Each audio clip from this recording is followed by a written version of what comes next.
సింగరేణిలో గుర్తింపు సంఘంగా ఏఐటీయూసీ గెలిచిన తర్వాత గత సంవత్సర కాలంగా 2 సార్లు డైరెక్టర్ పాతో ఒకసారి సి&ఎండితో సమావేశాలు జరిగినప్పటికీ ఒప్పుకున్న అంశాలను కూడా సర్క్యులర్లు జారీ చేయకుండా కాలయాపన చేయడంతో గుర్తింపు సంఘం ఏఐటీయూసీతో శుక్రవారం హైదరాబాద్లోని సింగరేణి భవన్లో జరిగిన స్ట్రక్చర్ సమావేశాన్ని యాజమాన్యం మొండి వైఖరికి నిరసనగా బహిష్కరించడం జరిగిందని Singareni collieries workers union AITUC అధ్యక్షులు వాసిరెడ్డి సీతారామయ్య, ప్రధాన కార్యదర్శి కొరిమి రాజ్ కుమార్లు పేర్కొన్నారు. స్ట్రక్చర్ సమావేశాన్ని బహిష్కరించిన అనంతరం సిపిఐ తెలంగాణ రాష్ట్ర కౌన్సిల్ ఆఫీస్కి వెళ్లి అక్కడి వారు మాట్లాడుతూ సింగరేణి యాజమాన్యం కార్మికుల సమస్యలను పరిష్కరించేందుకు ఏర్పాట్లు చేసిన స్ట్రక్చర్ సమావేశాల్లో ఒప్పుకొని అమలు చేయడం లేదని వారు ఆరోపించారు.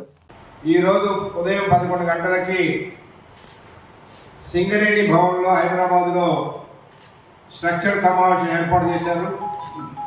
ఈ సమావేశానికి సింగరేణి కాలరీస్ వర్కర్స్ యూనియన్ గౌరవ అధ్యక్షులు, సిపిఐ పార్టీ రాష్ట్ర కార్యదర్శి కోనమనేని సాంబశివరావు గారు, మేము ఆఫీస్ బేరర్స్ అందరం కూడా హాజరయ్యాం. అయితే సింగరేణి యాజమాన్యం యొక్క నిర్లక్ష్య వైఖరి, ముఖ్యంగా ఎన్నికలయ్యి సంవత్సరంన్నర పైన అయినా ఏఐటీసీకి గుర్తింపు పత్రం ఇచ్చింది 2024 సెప్టెంబర్ 29వ తేదీ నాడు ఇచ్చారు. అంటే ఇప్పటికీ కరెక్ట్గా సంవత్సర కాలం అయింది. ఈ సంవత్సర కాలంలో ఒక్కసారి సి&ఎండిలో స్ట్రక్చర్ మీటింగు, 2 సార్లు డైరెక్టర్ పాల్ లెవెల్ స్ట్రక్చర్ మీటింగులు జరిగినాయి. ఈ సమావేశంలో కొన్ని సమస్యలపైన యాజమాన్యం అంగీకరించింది. కొన్ని సమస్యలపైన యాజమాన్యం కమిటీ వేశారు. కానీ ఇప్పటి వరకు కూడా అంగీకరించినటువంటి విషయాలపైన కూడా సర్క్యులర్ విడుదల చేయలేదు. ముఖ్యంగా ఈ సంవత్సరం కంపెనీకి వచ్చిన లాభాలు, వాస్తవ లాభాలపైన కార్మికులకి 35% ఇవ్వాలని మేము అడుగుతా ఉన్నాం.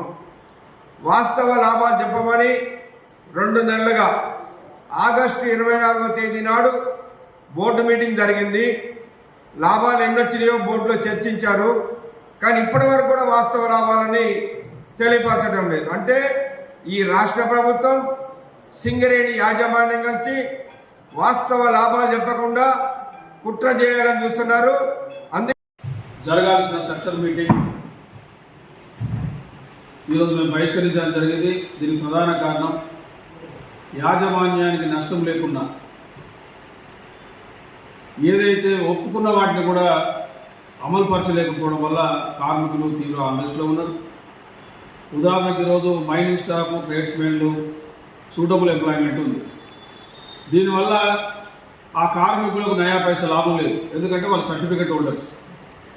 వాళ్ళ అండర్గ్రౌండ్లో అన్ఫిట్ అయినంత మాత్రాన సర్ఫేస్లో కూడా వాళ్ళ రిక్వైర్మెంట్ ఉన్నది. ఎందుకంటే వాళ్ళ సర్టిఫికెట్ హోల్డర్స్ కాబట్టి పైన కూడా పడతారని చెప్పి ఆనాడు మేనేజ్మెంట్ గుర్తించింది, ఒప్పుకుంది. కానీ ఇంతవరకు వారిని మెడికల్కి పిలిచి వాళ్ళని మళ్ళీ సర్ఫేస్లో ఫిట్ చేయడానికి చాలా కాలం తీసుకుంటాం. దానివల్ల వాళ్ళు అన్రెస్ట్గా ఉన్నారు. ఇట్లా అది కాకుండా N-1 విషయం, ప్లేడర్ విషయంలో కార్మిక వర్గానికి యాజమాన్యానికి నయా పైసా నష్టం లేదు. N-1 వలన లాస్ట్ చివరి ప్లేడే రోజు మేనేజ్మెంట్ ఓటీలు పెట్టుకుంటాం తప్ప ఈ N-1 పునరుద్ధరణ చేసి ఇచ్చే పరిస్థితి లేదు. కాబట్టి దీన్ని కూడా మేము ఏమడుగుతాం, ఇది కంపెనీ కార్మిక వర్గానికి కాదు, కంపెనీకి మేలు జరిగే అంశాలు కూడా పరిశీలన చేసే పరిస్థితి లేదు. అదేవిధంగా క్లర్కల్ ఎగ్జామ్ దాదాపు అప్లై చేసుకుని 2 సంవత్సరాలు అవుతా ఉంది. దాదాపు 5,000 మంది క్లర్కల్ సోదరు కార్మికులు అప్లై చేసుకుంటే ఇంతవరకు ఎగ్జామ్ పెట్టకపోవడం వల్ల కొంతమంది వాళ్ళు ఎవరైతే యాక్టివ్ క్లర్క్స్ ఉన్నారో ఈరోజు వాళ్ళు కోర్టుకు పోవడం జరిగింది. మేము చెప్తా ఉన్నాం, కనీసం ఎంతమంది పోయినో అంతమంది వేకెన్సీ తీసి మిగతా వాటికన్నా ఎగ్జామ్ పెట్టమని చెప్తే కూడా దాని దీర్ఘకాలికంగా ఈరోజు ఎక్కడ చూసినా యాక్టింగ్లు, ఏ మైండ్లో చూసినా డిపార్ట్మెంట్లో చూసినా యాక్టింగ్లు మాత్రం పడతా ఉన్నారు. ఇది మేనేజ్మెంట్ కదా మంచిది కాదని చెప్పి కూడా మేము భావిస్తూ ఉన్నాం.